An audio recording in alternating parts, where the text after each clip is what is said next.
T20 के बाद ODI में इंग्लैंड को धोया। इंडिया के इन 3 शेरों ने किया इंग्लैंड को ढेर। जी हां, ओडीआई में भी अब इंडिया ने एक रिकॉर्ड बनाया है, क्योंकि इंग्लैंड अब 300 रन बनाने के बाद भी सबसे ज्यादा बार हारने वाली टीम बन गई है। 99 मैचेस में इंग्लैंड की 300 प्लस बनाने के बाद ये 28वीं हार है और ये अब सबसे ज्यादा है।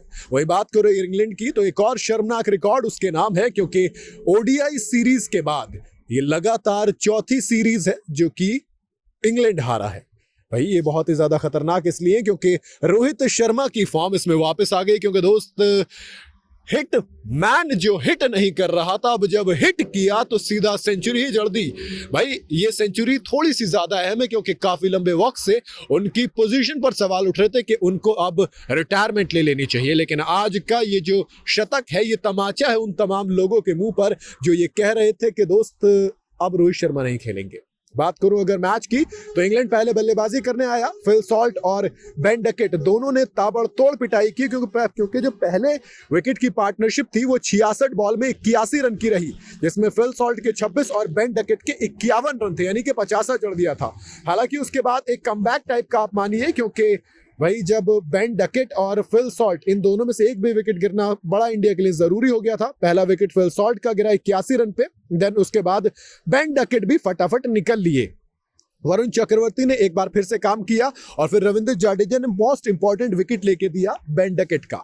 इसके बाद कहानी जब जडेजा पहले हीरो में इसलिए कह रहा हूं क्योंकि दोस्त बड़े विकेट आप जब निकालने की बारी आती है तो फिर रविंद्र जडेजा का नाम ऊपर आता है। 10 ओवर एक मेडन फेंका, 35 रन दिए और 3 विकेट चटकाए। 3.5 की इकोनॉमी के साथ जब आप विकेट चटकाते हो और आपके जो 3 विकेट हैं उसमें पहला विकेट अगर बेन डकेट का हो, फिर उसके बाद जो रूट का हो, तो आप आधा काम तो वैसे कर गए। इसके बाद जेमी ओवरटन का जब विकेट रविंद्र जडेजा ने चटकाया तो इसका मतलब ये था कि आखिरी कील जो ताबूत में ठोकने का काम था वो कर दिया था। लेकिन फिर भी इंग्लैंड ने 304 रन बनाए 10 विकेट के नुकसान पर, वो ऑल आउट हो गई। इसके बाद जब बैटिंग की बारी आई तो रोहित शर्मा ने सबसे पहला काम करके दिखाया और इंडिया की जो ओपनिंग पार्टनरशिप थी वो बहुत ज्यादा शानदार रही, क्योंकि आप जब ओपनिंग पार्टनरशिप में काम तमाम कर दे, 304 चेस करते हुए 136 रन की ओपनिंग पार्टनरशिप आ जाए तो फिर कमाल था।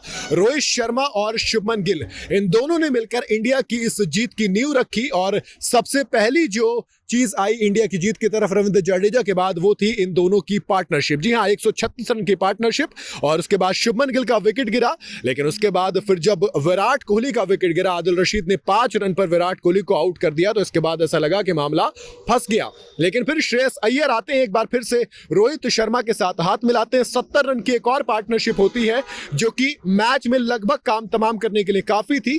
लेकिन फिर इंग्लैंड की तरफ से क्विक विकेट्स लिए जाते हैं, जिसमें कि आप देखेंगे श्रेयस अय्यर रन आउट होते हैं, फिर केएल राहुल का सिर्फ 10 रन बनाकर जाना, हार्दिक पांड्या का 10 रन बनाकर जाना। लेकिन अक्षर पटेल यानी कि बापू ने एक साइड से खूंटा गाड़ लिया था, साथ में रविंद्र जडेजा आए, 3 विकेट चटकाए। उसके बाद 7 बॉल में 11 रन की पारी और मैच को खत्म किया बापू और 2 गुजरातियों की जोड़ी यानी कि रविंद्र जडेजा और अक्षर पटेल ने।